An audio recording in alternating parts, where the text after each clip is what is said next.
So, Fabio, the dream of every boxer is to fight in their home football stadium. You finally got that. And do you think maybe it needed that kind of commotion to sell a little bit more few tickets, get a few more heads in here? I don't know if it needed it. I know my hometown. I know what we're like here. We love to support our own. We love to get behind our own. So I don't know if it necessarily needed it, but it didn't hurt it. Were you expecting that at all? It's not something. When I came on the train today, I was actually expecting a calm one. He was quite well behaved at the boxing on the weekend. I thought we were in for a peaceful encounter. Yeah, look, I thought he'd have a lot to say. I thought he'd have something to say, and he'd poke and jab and all the fucking suck my dicks, yeah, lick my balls, or the standard kind of like boring shit that you get if you ain't got no fucking brain cells. I was expecting all of that. The extra on top was a bit unexpected. Don't know where all that came from. But look, again, it does no harm to ticket sales.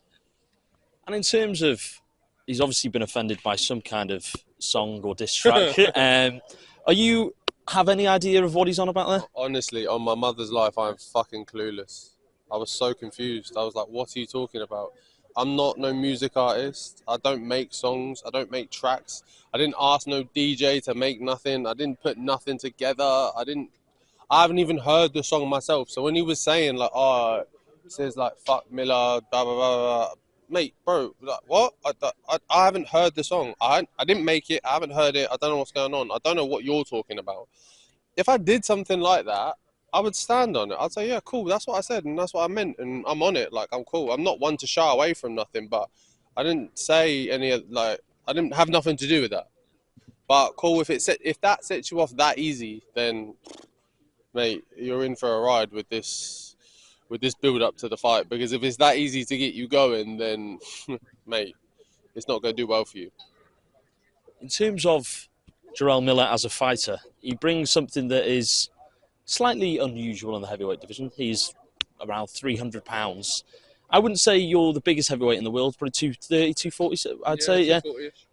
60 pounds, a lot of weight to give away. Is that, how concerned are you? How does that affect the game plan? It doesn't. Probably since the beginning of my career, I've been giving away weight. I don't think I've ever fought an opponent that's been lighter than me.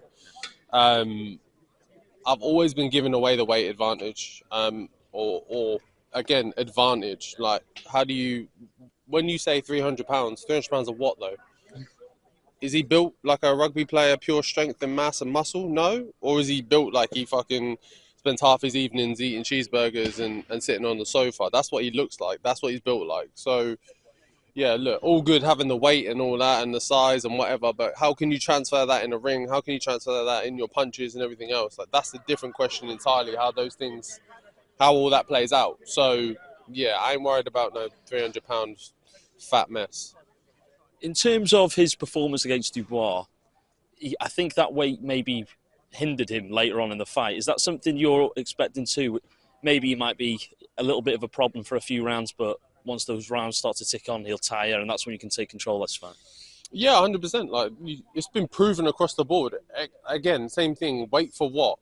Like, what is the weight? If it's just extra fat sitting on you for no reason, then it has no point. There's no reason in there. It does nothing for you other than just you look big. Like, what for? Is this a weight contest? Like, what are we doing here? Like, so no, I'm not fazed by it at all.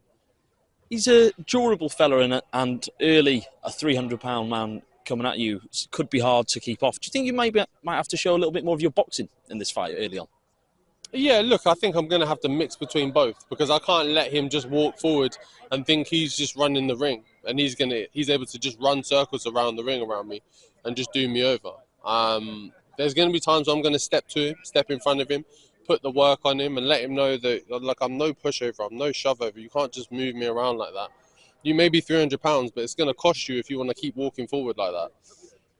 In terms of, we always like, when there's a British rival of yours, Daniel Dubois, one day, I'm sure you will fight. Would it be nice to have that common opponent and you did a better job, maybe got him out there a little bit quicker? Yeah, people always like to make them comparisons of, oh, you fought this guy better and that means this, and like, Me and Daniel already have a common comparison in Richard Larty, and he fought him and beat him in like 6, and I did him in like 1 or 2, and then back then people were going, oh look what you done, and I don't put a lot of stock in that. I don't think it means a lot.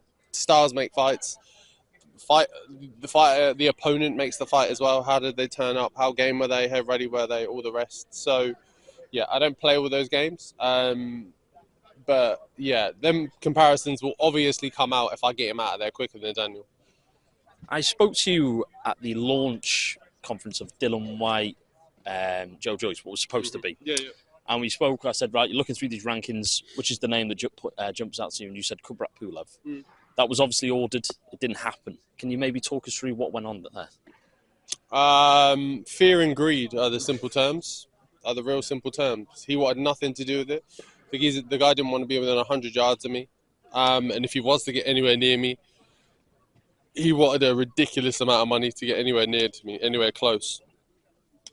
So, so yeah, we weren't trying to play those games. We're not being extorted. We're not playing around. I'm not messing around for nothing like that. Like, I'm not just hanging about or waiting to go through all these back and forths with someone when they want to try and make demands and stupid demands above their worth and above their station. So yeah, it didn't come off. We moved left with it. We changed around and went a different way. In terms of what this is, my work actually, BoxingScene, we reported that this is the WBA have almost made a little mini tournament with Pulev and Michael Hunter fighting in a fight and the winners facing each other. Just what do you know about that, and what is maybe the schedule, what has been said with the WBA? I'm not 100% sure of what's going to go on with Hunter and Pulev. Obviously, it was supposed to be me, and then they shifted it to Hunter. So, look, let Hunter go through all that drama, rigmarole, issues, back and forth with Pulev. I know Hunter to be a more reasonable boxer, more reasonable guy who's more understanding, who's ready to play the game more evenly across the board. So, look, hopefully he comes through, does his fight with Pulev, wins. I'll do my job, and we meet, and then we do it that way. In terms of boxing here, it kind of, is there a risk that maybe you come here as a fan, you go mad, we've all seen the videos of you celebrating, that you have to remain composed when you're here next? Is it maybe the occasion not get to you, but you might almost forget that you've got a job to do it? No, I don't think so. I think if anything, it hones you in more.